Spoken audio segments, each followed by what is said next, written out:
Okay.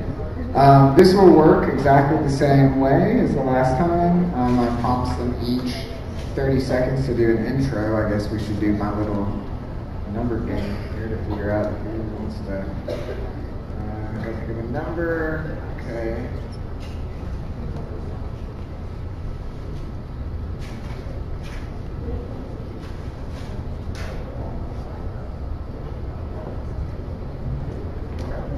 Each candidate will get 30 seconds to do an intro, same rules as last time. Kara will point at you with 10 and raise her hand when it's 0. Okay, then these are the candidates for academic vice president.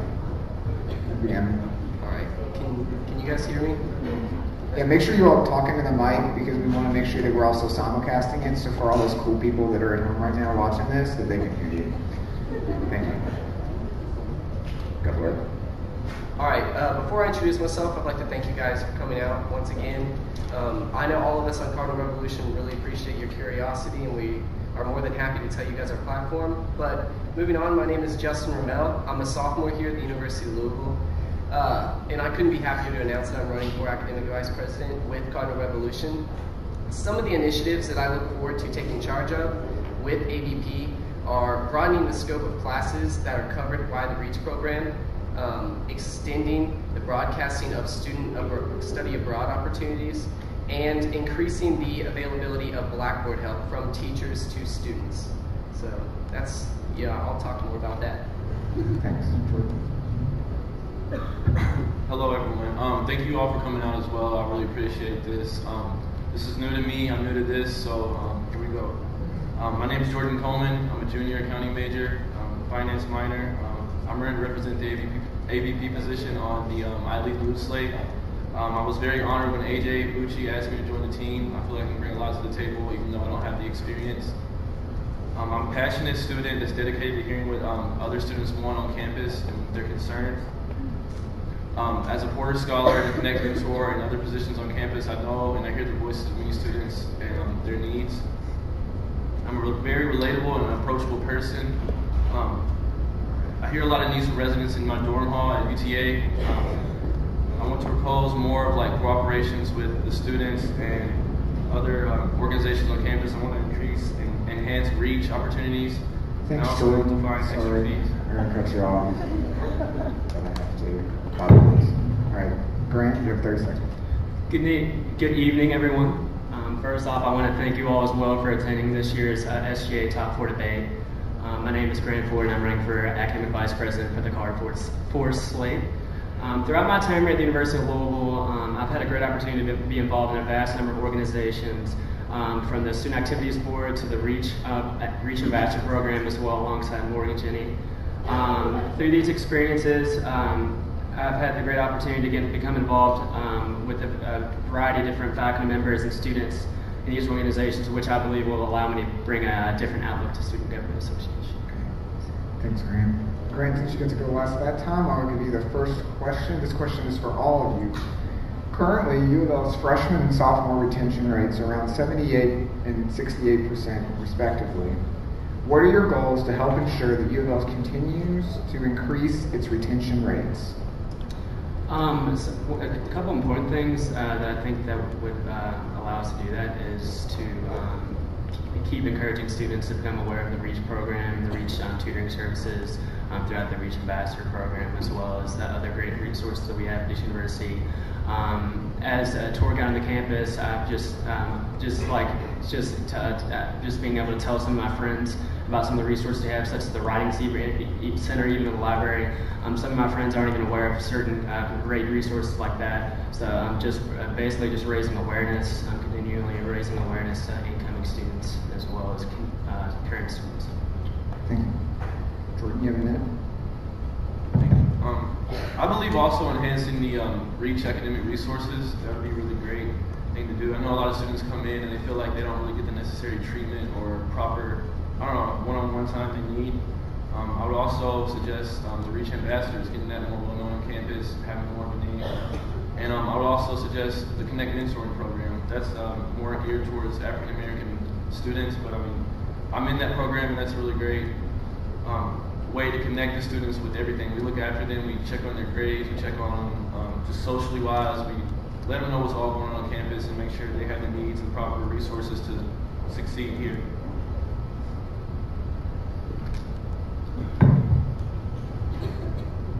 All right, as an SOSer, I've talked to my students from past the summer till almost the end of the school year, and I've learned a bit of what problems they have, whether it's homesickness or whether they're trying to overcome hard classes that they felt like they could handle, with 18 hours. And I know that with U of L, we have a lot of great programs that should help boost retention rates. And some of these could be the REACH program and REACH ambassadors and CAPS mentors. They constantly send you emails throughout the semester. And I think that I would love to enhance that. I would love to make it more than just an email. I would like to make it a reaching hand. That's what REACH is supposed to be. I'd love to broaden the scope of classes, maybe into the 300s, to go along with biology and engineering, so that these students don't have to worry about not having the help that they need. And once they're done with, let's say, 200 level classes, that we just drop them off. I know the freshman-sophomore transition can be very hard. And I understand that from, like I said, SOSing, and I'm also a new member educator for my fraternity. So there's just a lot of great things that U of L has, and I just like to focus on them and enhance them to increase these retention rates. All right, thanks. All right, Justin, you can take this one first. Thank you. This question again is for all of you. The graduation rate gap between whites and minorities at U of L is around 10%. If elected AVP, how would you work with students as well as the university administration to help ensure that all students, including minorities, receive the support and tools they need in order to graduate on time? One of the biggest things that U of L has to offer is its diversity, and this I know we're all aware of. I have many friends that I would have never had if I hadn't come to the university. And although I'm not in many collegiate clubs, Collegiate 100 I know is very big, I have tons of friends that could tell me lots about them, and I know these programs are constantly trying to reach out to the diverse natures, and there's tons of groups. We have over 400 RSOs, and many of those fall into helping these diverse students. So there's no problem with getting them the help. We just have to make them more aware of it, whether we need flyers or whether we approach them with cardcasts or make events once a week on campus. We can always spotlight these programs, and I don't think it's a problem with not receiving the help. I just think that as AVP, I could voice my opinion, and I could meet this faculty and this staff that would love to help me in compromise and come up with these solutions. And I know they're there, but it's all about putting in the work to find them. Could you repeat the question, please? Yeah. The graduation rate gap between whites and minorities at U of L is around 10%. If elected AVP, how would you work with students as well as the university administration to help ensure that all students, including minorities, receive the support and tools they need in order to graduate on time? First of all, I feel like just going back and enhancing the needs and the resources on campus, that's where I should start as AVP. And just being relatable to professors and administrators on this campus, that would make it a lot easier in reaching out to them, because I know students feel like their voices aren't really heard in the classroom. I don't know, just maybe passing out flyers or like having programs where like you learn about how to go about that process and just build that relationship or build that bond with professors and administrators. I would also like to mention the fact that with the RSOs on campus, like Collegiate 100, Connect, Porter Scholars, I mean, the list goes on and on and on. Just being more active in approaching that step and letting students know that we're here for you and we want you to graduate on time. We don't want you to just lag around and just be here. We want you to get the resources you need to succeed.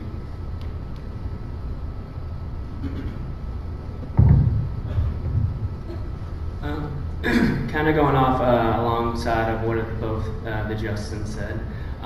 Basically, just encouraging students to become involved on campus, because obviously you could tell when students become more involved, they're more prone. You're going to be able to become familiar with other students in classes. You could already previously know students in your classes, so then you're obviously going to be more likely to study more with those members. You already have a study group to study for, which will positively affect your studying habits as well. Obviously, all these resources on campus are available to all students in the different demographics of campus. Like Justin said, it's obvious this is a very diverse group of students on campus. So just kind of like going on along what I said on my last point is just creating more awareness for all these programs and really enforcing that in the students' minds. Thank you, Green. Okay, we're going to get into some student questions. There's a lot of questions coming in, of course, about the A+ initiative. So I'm going to kind of formulate a question that's trying to encompass as many of these points as I can. Currently, the A+ initiative is over 2 years old. We've gotten some progress, but it's come up against a lot of resistance in faculty and staff, mostly the faculty. If elected AVP, how would you prioritize the A+ initiative in your agenda? We'll start with that.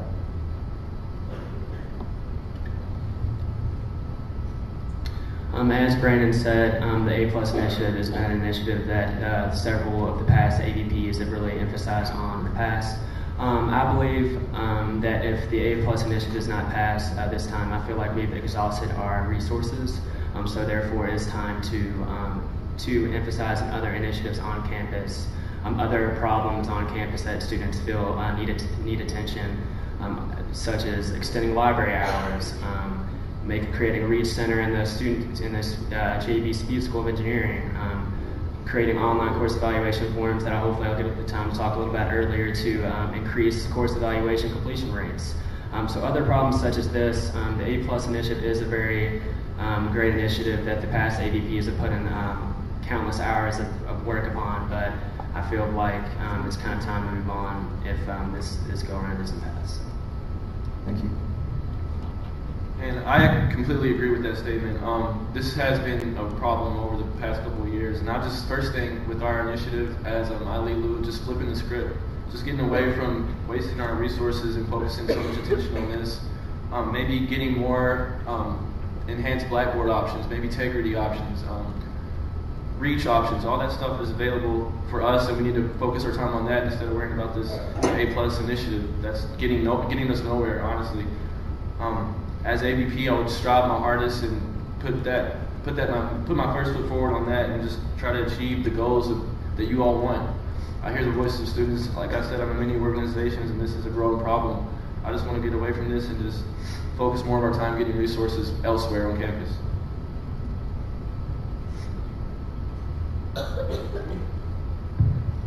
It has been said that the A+ initiative has been worked on over the past few years by many AVPs, and that's a lot of work to just dump. And actually, we're kind of teasing the students with this act that we're trying to pass. So I would love to, instead of just signing a petition, I would like students to voice their opinions onto whether they would like it or not. And I would love to reach out to faculty and staff and realize why they didn't think it would work, what kind of compromises we could make. And at the same time, I would still like to make our school as academically competitive with benchmark institutions such as NC Charlotte and Pittsburgh, and places like that. And if possible, sometime in the future, we could reward these students with honorary societies such as Phi Beta Kappa, and to ensure that their degrees, once they leave, would still be in high standing with graduate schools, med schools, and that they could actually live knowing that their Louisville degree in each class meant something, and that we wouldn't just water it down or inflate it with such an A+. Thanks. All right, next question got sent in. As AVP, you will more of the time than not sit in a room where your opinion may be completely alone. Here at U of L, how are you prepared to handle such a position when the time comes?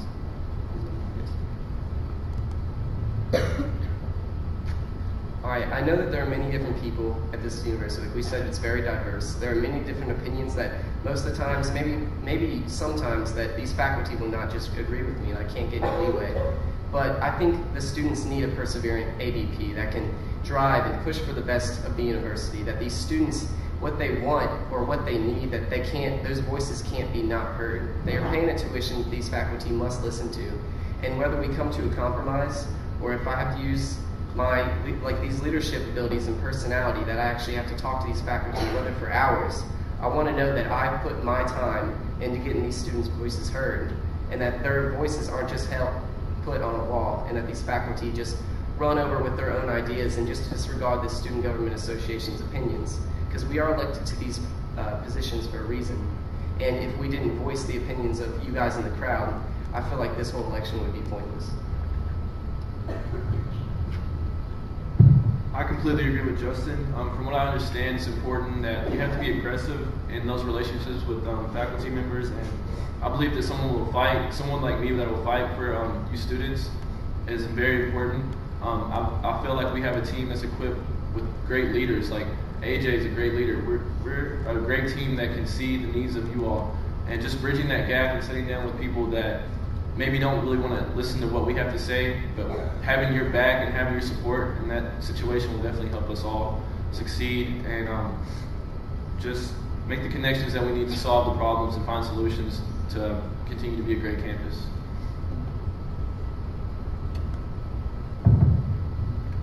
Can you repeat the question, Brent? Yes. It was, sorry, someone actually texted to me.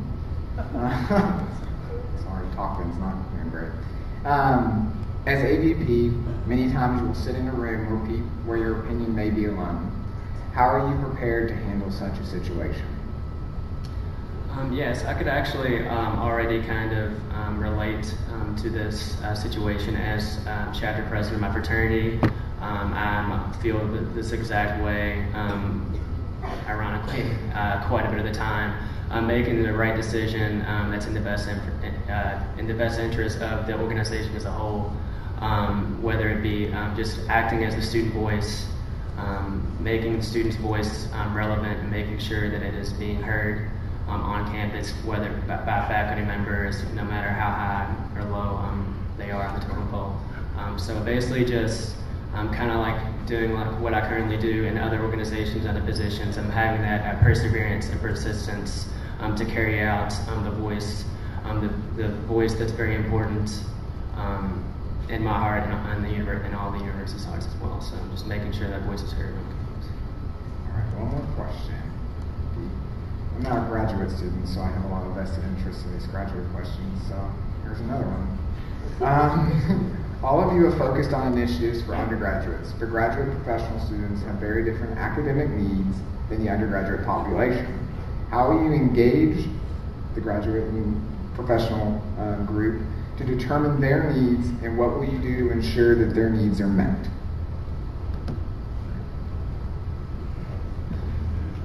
Obviously, the graduate school, the graduate programs are very relevant on our university. I think they make up around 8,000 of the 22-ish thousand students here at the university. So they do not need to go be forgotten. So making sister programs with our undergraduate programs currently, working alongside with those to make those available for graduate programs as well as brainstorming it and asking students in the graduate programs to make sure their voice is heard as well, because the universities should not be only led and the flag should not only be carried by undergraduate students, but they should also be heard by the graduate students as well.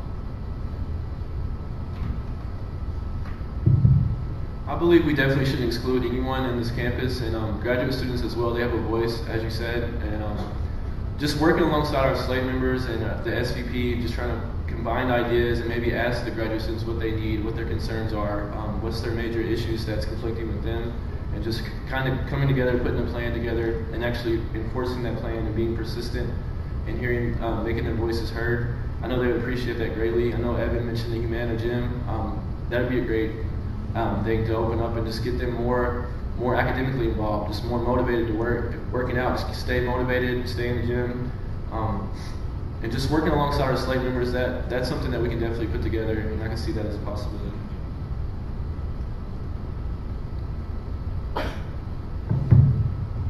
Graduate students and undergraduate students definitely occupy the realm of their own in education, but that doesn't take away from the fact that both could use supplemental instruction and these programs that could help keep them motivated and keep their grades up so they can continue on and graduate with a degree. Some things that I would have to do, since I'm not a graduate student, I would obviously have to voice or hear their voices, go to their Senate meetings, go to their board meetings, go to their campus, and just see what they need, what kind of needs that I could make to accommodate them. I feel like that's the most simple thing I could do, but at the same time, that could be the most beneficial. And I could put those into acts that I haven't even thought of yet, and we could work together with their EC board and come to a compromise. It's all about communication and perseverance. If I put in the time and I'm willing to listen to them, which I am, obviously, but I think that's all it takes, and we could definitely have better retention rates in both. All right, thanks. So you'll now get 30 seconds to do a closing. So, yeah, go that way. Okay. Once again, I'd love to thank you guys for coming out and listening to us. I know it's not the funnest thing, but definitely all these ideas that we have are fueled by what you guys need and what these graduate students need. So without you and your curiosity and your votes, obviously these elections wouldn't mean anything. We're all trying to make this university a better place, and that I, as myself, am trying to be futuristic by taking place with these younger students and leading the TFF program and seeing what I can do now to make students in the future enjoy their college experience and their degree better. Thanks again, you guys, for all coming out. I really appreciate this. And I know, like you said, it's not really the most exciting thing you could be doing right now. But if I were chosen as your AVP, I would just like to say that I've been involved heavily on campus since my freshman year. I know I don't have the SGA experience, but throughout the other organizations, it's helped me grow as a leader, and I have very much transferable skills that will help me relate to this position. People know me all over campus. They know that once I'm dedicated to something, I really go at it with all my heart. I have a passion for this. I have a passion to be a great leader, and our slate is all equipped with great leaders. AJ Bucci, Callie, Connor, Ali Lou is where it's at. Thank you so much. First of all, I'd like to thank you all once more for coming out and listening to Justin Ramel, Justin Coleman, and myself's perspective on academics at the university. Like I touched upon before, the A+ initiative, I would not be, if that did not seem to pass, I would be changing my efforts and resources to other initiatives on campus, such as extending those library hours. Like you heard before, the four-floor library will be extended, so we should better utilize these resources by allowing them to be used for students throughout the night. And there's a couple more points that I'd like to get to, but I'm not. But thank you all very much for coming and listening to all of our perspectives very much. Go Cards. Thank you, Jim.